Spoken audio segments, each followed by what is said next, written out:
Let me talk. Crosby, Stills, Nash and Young.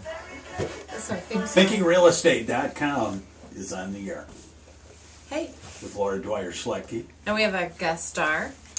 A Special of guest. a star of the radio station, right? I would say The off- frequently frequent- heard here on the show. That's right. Would be fair. Should we? By the way, Mark's not here today. Mark is not here. So don't He's- email him. He's on assignment. Yeah. I wonder. You know what? I wonder if he'd ever think about going on assignment to the London Olympics. I saw Matt Lauer there today. I mean, I didn't personally see him there, but you know. And why would Mark go Why? to the London Olympics? Yeah, Well, Mark why? likes to do weird things. Okay. He's helping someone move this week, Okay. so I think I offered to have him help Would me. you like but to go to the London Olympics? I think it'd be interesting. Run the stairs. That's Yeah, yeah. So in case At you didn't recognize, Westminster Abbey. the voice, it's Ron Ellison of American Title. Hi, Ron. good morning. They should recognize it because he was here Earlier. less than 48 hours ago. 48 hours of Tuesday. Yeah, What were you it doing was- here? Were you on with? Mr. George. Oh, you're popular this week. You know, if you listened to this show, Laura, you Well, probably would have done You know, I would listen in my car, but Ron I was live very across. entertaining. I live across the parking lot from my office. Okay. So I hope you give me some slack. I do. I mean, you both know that I listen to both shows. Occasionally I call in. So Yeah. I don't know if I'm popular or they're desperate. I'm not sure what this is. Well, You it's, know. you can You know good radio. you fall in the same category as my husband. Let's put it that way. And I'm not defining where that comes Bill from. and I need to talk. Wow. So, Ron, you're here because there was a law change. Yes. Really? I was a little Yes. nervous because on May 1, the governor hadn't signed the bill. At 3:40 in the afternoon, he signed it. On May 1? Yes. He was really pushing the wire on that. Yeah. Well, it worked though. So, yeah. What happened on May 1st? They changed the deadline for personal residence exemption, the homestead form, as we call it. The old deadline was May 1st. If your property you were buying was not homesteaded by May 1st, you lost your chance all year as far as the school tax. And So if you bought a foreclosure and it was zero homesteaded, if you didn't close on that, Which means you pay 18 mils extra in property taxes for the schools, yeah. for the schools, then you were going to pay that for the rest of the year. True. If you didn't close and notify the local municipality that you are now the 100%, you're going to live in that property as your primary residence. Well, yeah, and technically, I mean, if you closed on May 2nd, you were euchred, but technically, if you closed on May 1st, you were supposed to live there. I mean, there's a gray area there because, So yeah. you wanted to make sure you got a couple pieces of furniture True, in there. because some assessors were proactive and checked those things out. But Yeah. now, we had new legislation that the Michigan Association of Realtors was very proactive on, and we now have two deadline dates, June 1st and November 1st. And everybody scratches their head and they say, why is November 1st so important? Not every township collects the school tax in the summer bill. Everybody thinks. Not everybody in Michigan. Not everybody in Michigan, yeah. Right. I mean, there are, in the rural communities, the rationale we were given many, many years ago was for the benefit of the farmer. In some of the rural communities, the school tax is collected in the winter tax bill. So Because the farmer has more money in the winter? yeah, they've sold their crops, whether it Okay. be, and it makes sense. So, if you go to Concord, Grass Lake, Stockbridge, Addison, Springport, Plasky, Tompkins, I mean, just to rattle off a few, those townships, if you look at your winter tax bill, it's the one with the school tax in it. So that's why November is important. So which ones affect Jackson County? Grass Lake, Concord? I didn't know that. That's why I'm here. I know that. And Laura, the other thing is, it's going to be an education thing for lenders because, let's go to past June 1st. They're going to say to the buyer, well, you missed the homestead deadline and this, and we've got an issue. I'm going to prepare a letter and I'm probably going to put something on my title work spelling out when the school tax comes out so that the lenders get used to understanding that it's not all in the summer, because there's a misconception as far as setting up escrows. So November makes it better. And let's say you missed the November deadline. Well, if your school tax was in the summer, it's a non-issue. Right. And so we're gonna have a learning curve with some of the lenders. And the realtors. So it depends where you're at. It depends on what township you're in, sure. Right. Okay. Yeah. In Manchester, we have the same issue, you know. And what school You do? district. Sure we do. Because, True. Well, and again, that's why we're gonna put it on our title. We're gonna start putting it on our title commitment so everybody understands that, and I'm probably gonna send out a letter. So if somebody closes on their house tomorrow, They're okay because June 1st is our new deadline. right. oh, okay. Yeah. And if somebody closes on June 2nd in Henrietta Township with Stockbridge Schools, they're okay. You know what?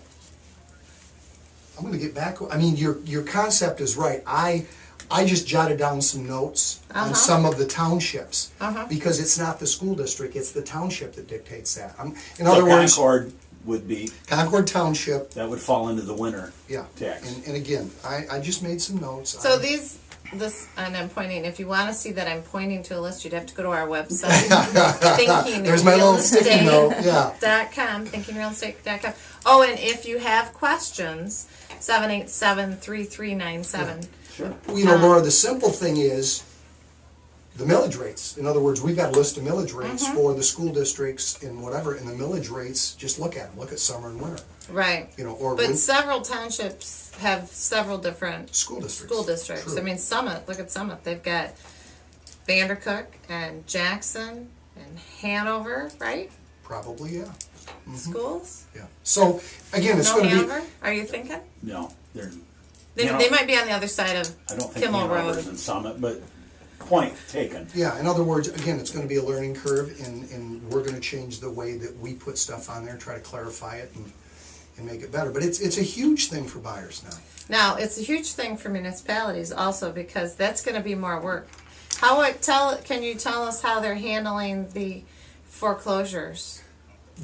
That's where the work comes in There for is the well, municipalities. first of all, if I were a township official, I would say that this is extra work, and it's what we call an unfunded mandate. That Lansing is great to give both townships and school districts. There's a provision in this that allows if it's a foreclosed property, and I have not read all the material because it's still filtering out of Lansing, that if there is a foreclosed property, And they're probably not focusing on this part of it. no, they're not, because So- the burden is on the lender that foreclosed. If I have a property where the lender owns it and they foreclosed, they can file a conditional rescission. We're familiar with homeowners being able to do that. If they bought another house in Michigan, it's vacant for sale, and they've moved on, they can keep the homestead on it for, some people say up to 3 years, Depends on if they extend the law. That's right. They've added this on for foreclosed properties if the lender files the form. Now, how many lenders are gonna, be proactive to file that form? But the little They probably twist. figure you're going to buy their property whether it's 0 or 100%. True, Which so- is not exactly So it's a true. provision that I don't know if it's gonna get used that much, but the provision also puts, they don't get a break on their taxes. Right. The homestead stays there for a new buyer, but there's a provision, they're still gonna pay their full shot on taxes. Right. They have to pay it's called a fee of some sort It is a fee, and again, that makes up the different 18 mils. right, and it's gonna go to the school aid fund. But the municipality has to collect it and then send You mean it the in. person that's leaving? The foreclosure. The lender that's foreclosing and owns it is gonna pay this fee. Yeah, And again, it's creating more work for the municipality. And they get a 1% fee. I mean, again, it's a lot of work for next to nothing, is what Right. it is. But again, I'm curious to see how many lenders Will actually do it. will actually do it, because, again, if you handle foreclosures, if you're Ed Curley or a George Kopp or somebody that handles a lot of foreclosures, are they gonna dump that on you? Who knows, but To make the application to file the for it? form, yeah. And again, that's the part of it that is minor. I think the big thing is when you understand when the school tax comes out and having the June date and the November date, it's gonna make it a lot easier. you know, And you're gonna check on whether or not it's actually the school district. it's the township. Well, what's the I'm big sure. deal from May 1st to, I guess, to June 1st? Just gives you another month to close on the properties. Oh, right. well, okay. Prior to, then they feel that still gives the municipalities Why time not go to to make the August change. 1st? Well, what they did, Well, Greg, because is tax bills come out on July 1. July 1. Okay. So in other words, and you know, and the hard part again, and I'll defend the poor townships, you know, on June 1st, they're already working on printing those summer tax bills. And so this just makes, it's a little more work. Again, I call it. They won't be able to print them until June. I mean, it's more work and it's frustrating. It's a pain in the, Yeah. in the. And for the city of Jackson, where we have 33,000 people, that's, Right.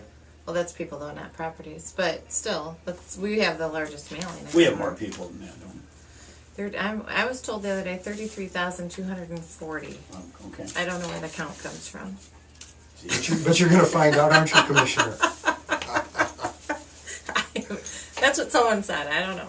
Yeah. I don't know. When you were a little girl, we had 55,000. 58,000 here. In the 50s. Okay. It was, Oh. but I was born in the late 50s. I'm not going there. The older I get, the more valuable that gets, you know. True. So, anything else happening in the real world? Well, let's talk about that rescission of the conditional rescission, because a lot of people don't know that. The one we had in place before May 1st, in other words, the one, if I were a seller. I assume it's still in place. Yes, Don't it is. tell me it's gone. No, it's still in place.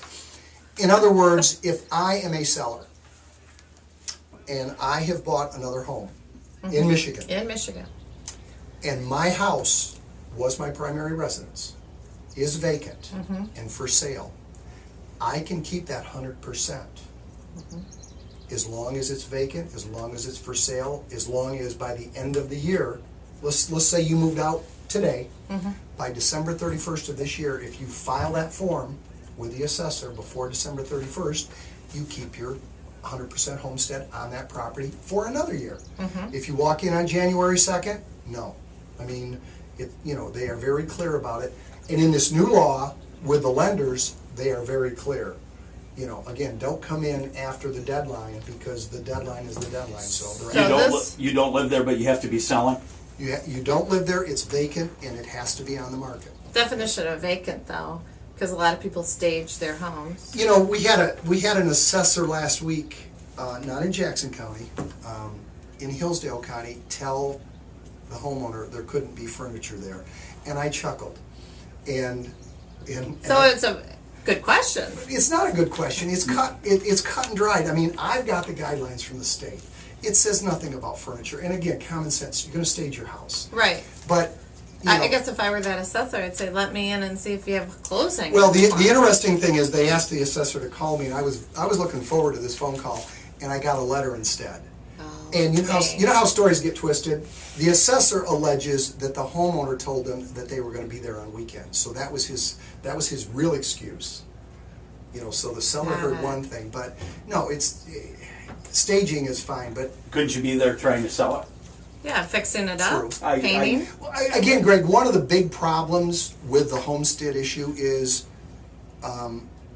enforcement. We've got assessors that, some assessors follow the letter of the law.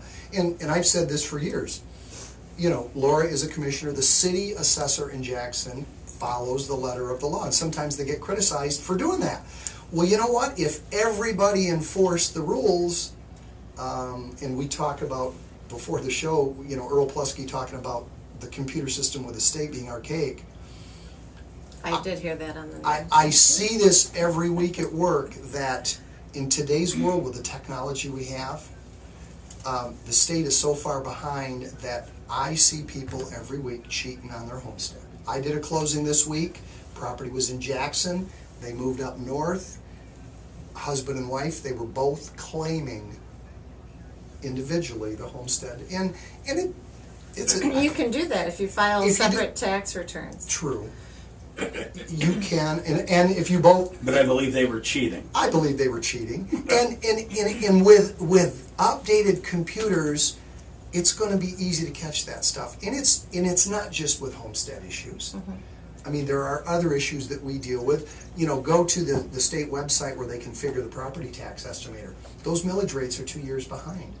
Again, Oh, in yeah. today's world, so it rang a bell when I heard your news report about Earl, you know, talking about the state and technology. Right. It's ridiculous. So there's a lot of money being lost, and I know I'm gonna get criticized because some of my customers, you know, like property, you know, we get people that sneak up here from another state and can they do this? If the assessors did their job, but there's no incentive for them to do their Is job. there a question on your income tax? It says, I mean, how would your tax people know if you claim 2 homesteads? How would you, On your when you tax- say I your would tax assume- people, you mean, On your tax returns, I assume is where the state would pick your that tax up. return says where you live. In other words, Yeah, so yours Yeah. says Jackson. are they not, no, She missed that joke, didn't no, no. So are they not sending like verification stuff to the assessors at how you're saying they're? I'm getting saying away with these, cheating? you know, when you look at voter registration. I'm not used to cheating, so I I'm have used to to seeing explain it, this to it. okay? You don't play much golf, do you? When you look at voter registration, you look at where the mail goes, I mean, it's, again, these are part-time, a lot of the assessors are part-time. Are you saying they're not really doing their due diligence? There's no incentive to don't do have their- time to do They it. don't have time, again, the state Well, just that's passed what you- another law to give them more work and no money for it. I mean, I can tell you, our city assessor, Dave Taylor, does a great job, and Yes, he he has does. bare bones staff. So when you talk about not having time, they don't have the staff to Right. do a lot of that stuff. You know, and And the municipality doesn't have the money to put the staff. So most of them are in place. part-time? a lot of assessors are part-time. Yeah. Yeah. Now, Greg, the other day you wanted me to say something controversial. I'll do No, it to- I didn't. Yeah, I'll do it today. You know, this is a classic example of where, you know, in Washtenaw County, they've said this. If assessing were county-wide versus individual townships, maybe there could be, you know, it's all full-time and maybe it'd be more efficient. I guess the bad part is, it's gotta come from the state. The state could create a system with technology that would make it a lot easier to catch the alleged cheating on homestead. So, there's a lot of it going on, I'm sorry. I see it weekly. You probably see a lot of other things weekly. Would it cost a lot to catch the, You gotta have technology. I mean, in other words, Right. you know, so it's a vicious cycle? well, Really? yeah, I guess it's a vicious cycle, but when you think about the technology we have today and look at your phones and whatever, you think it's really simple, but somebody's gotta take the initiative at the state because they're giving up a lot of money by being behind in technology. And you're talking to a guy that 3 years ago didn't have a computer on his Well, desk. I mean, heck, you can even use that on road construction crews or municipalities could use it for their employees that are out on the road. Their cell phones can track Where they're at. where they all are at the. MDOT should do that. Absolutely. Well, I'm not gonna say. That's But somebody has to. that's a meeting Friday Earl's having, right, about MDOT. Yes. I'd love to be there, but no. but 5 you'll o'clock. be across the street. I know, yeah, Tower building, I 5 know. o'clock. I know. 5th floor. I'll be there. But they're gonna talk about roads and that, Well, part of computers. the Michigan Avenue is going to be torn up from Brown Street to downtown.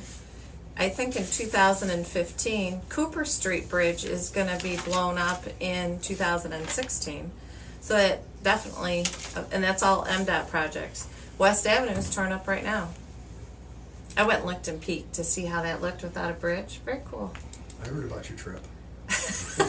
Oh yeah. It was a work trip, yeah. She couldn't get into the stadium to use the stairs, Oh. so she went on a, she So was I said, working let's her go run. ward. Well, yeah, let's go run my ward. Yeah. What can I say? Well, I'd have you start another subject, but what's that mean? 1 minute? Yeah, Oh, okay. But it's one. I don't think you can say anything in 1 minute. I think he said it all. So, That's a challenge. anyhow, I've got a couple announcements, so let's go there. Did you know that Ella Sharp Park is doing this really cool fundraising event? You should get a team together. I've heard, yeah. Okay, called the Amazing Race Jackson. On May 19th, which also happens to be my wedding anniversary. Let me write that down. Jackie. They're looking for teams of 2, and it's $100. I am doing it. Okay. Jonathan Larson is my partner. They recommend that you have someone on your team that is smartphone savvy. That's where Jonathan comes in. But anyhow, so that will be fun. I don't watch The Amazing Race. What's the fundraiser for? To raise money For the Ella? for the Ella. Okay. I would assume. And I think the grand prize is $1,500. And Wow. then, what is it, Jackie? 1,000 and then 500? 500 and 300, I think. Oh, 15, 5, and 300. So May 19th, but you want to get, if you get registered by tomorrow, you get some bonus. You get some bonus clue or something to help you win. So I've already registered, but I just have to get my money down there. So think of a partner, Ron. Well, no, yeah, what I was gonna say, Chuck Amon being the director, if Chuck were a team, I might consider it, I'm not sure, so I have to see if Charlie's gonna be part of the Amazing Race. Oh, he So, should do that. yeah. But he may not. Well, he probably has no clue what any of the clues are because there's 2 people doing this on the committee. 2. A committee of 2. Isn't that perfect for a team of 2? Jackie and Kim Lloyd. So, Okay. and apparently Larry can't participate because he was a suggested teammate too, but I was told no. So for information, call the Ella Call the Ella, which I don't know their number. or go to their website. Or their website, Ella Sharp's website. All right, I have a new listing at 8838 Coon Hill Road. 65,000, 3 bedrooms, 2 baths. It is a manufactured home, and it is a short sale. I have price reductions on 485 Skyline. That's a 3 bedroom, 2 bath, great house in Hanover, right down the street from my trainer, Jeff Beagle. 114,000, and then Sharon Drive, 8036 Sharon, is down to 75,485. Updike, this is a great house. 5995 Updike, down to 179.9. Awesome. And then 1101 Pringle is at 32,275. And then we have 3 open houses. Can you absorb all this information? Fast, we can. 1 to 2:30, I've got 120 North Grand Point. That is channel front on Columbia Lake, 169.9. 3 to 4:30, 11097 Sauk Trail, 90,000, and that's lake access to Somerset. Lake Leanne. And then 3:30 to 4:30, 1101 Pringle, which is just off of Page, 32,275. That's Sunday, right? That's this Sunday. Thank Go to our you. website if you want more off. more info. ThinkingRealestate.com.